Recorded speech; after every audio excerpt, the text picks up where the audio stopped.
Yo, what's going on guys? Arekkz here, and today I want to talk about a game called SAKUNA of Rice and Ruin. This is an upcoming side-scrolling action platformer with a rather interesting twist in that it also includes farming elements, which tie into your character progression. It's an interesting blend of genres that honestly works really well, so today I thought I'd take a moment to just talk about the game, explain the mechanics, and hopefully put it on your radar if you weren't already aware of this game.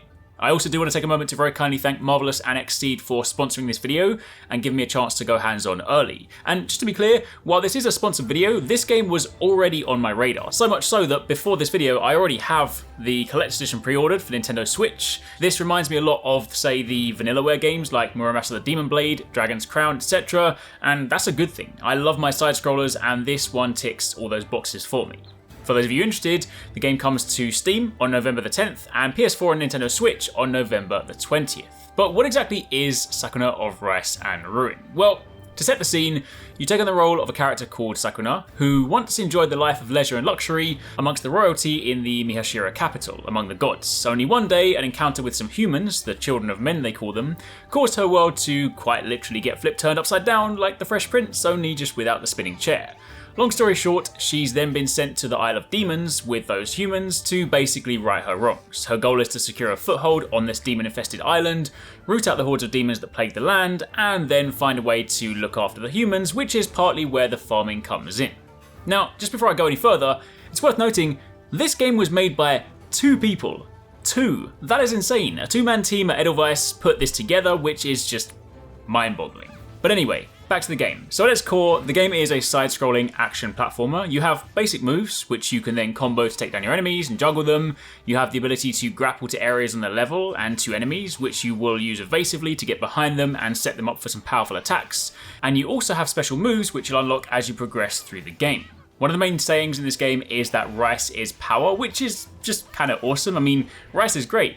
I love rice. It's a great carb source and thus provides plenty of energy, so yeah, that makes sense. But relevant to the game, since Sakuna's parents are both warriors and farmers, it just so happens she also gets stronger as you grow more rice. So in between navigating dungeons and levels, defeating enemies and farming materials, you will then return home, which is instead a 3D area. So you walk around, you can speak to people, you basically have your home hub here, and here you can eat food, you can forge weapons and upgrades, and most importantly, you can farm. You can plant rice, and the game takes place across seasons. So you'll plant your crops, go out and battle enemies, return when it gets dark because the demons get stronger at night, you eat your food, you wake up, you tend to your crops, you go out again, and you repeat. Where this game is a little different is the way in which you progress. As you explore the levels, your exploration level increases. And as it increases, more areas are unlocked. So early on, you'll be revisiting areas a few times to grind some levels so that you can ultimately unlock more areas. Now, this might be a little bit weird to begin with and kind of ever so slightly slows down the pace, especially when you only have a few areas, but you do get through that pretty quickly and then things start to just unlock more organically. The value in revisiting areas is that you can also farm materials used for upgrades, crafting, side missions, food, that sort of thing, but you'll never be forced to kind of grind an area too many times, usually just 1 or 2 repeat visits, and then you'll very quickly begin expanding your map. What's awesome is that the visual style of the stages are also influenced by the seasons and the time of day. So as you play more, you'll revisit areas, but they'll look different, which is a really nice touch. You know, I went to the forest and then suddenly completed my season, moved on to winter, everything's covered in snow, it looks incredibly cool. Pair that with the fact that the game itself just has a lovely visual style, I absolutely love the aesthetic for this, it's just overall a very nice combination.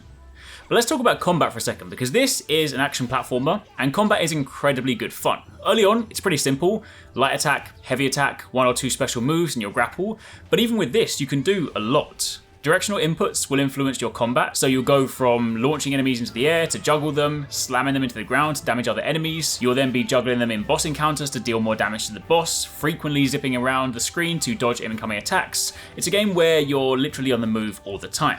And the bosses do not mess around. I can only show you so much right now, but even some of the earlier bosses, they're tough. It's not the sort of boss like in some platformers where you hit them a few times in the weak spot and they're dead.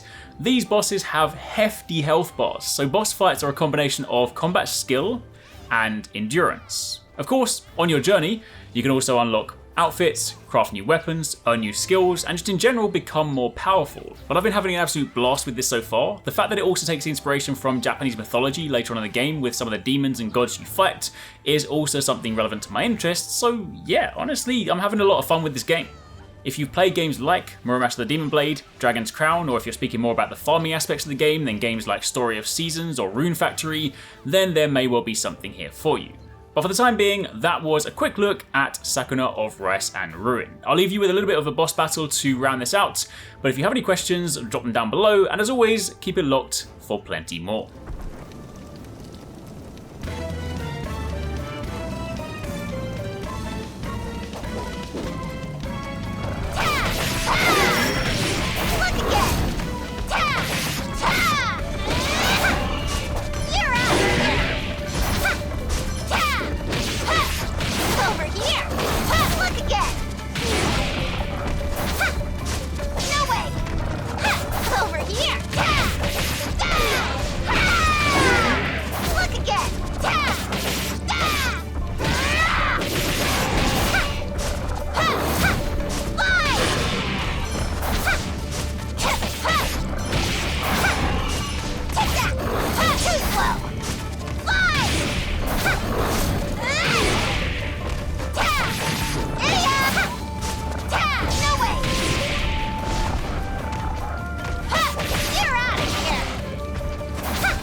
Thanks so much for watching, guys. I hope you enjoyed that video. Don't forget, if you haven't already done so, you can join the Arekkz Gaming Discord. We've got an awesome community over there with so many different channels for you to chat loads of different topics and different games. I'm in there, the team's in there if you guys want to chat with us, find people to play with. It's just in general a great place to be. And of course, if you enjoyed this video, don't forget to turn on those notifications so you don't miss any of our future uploads.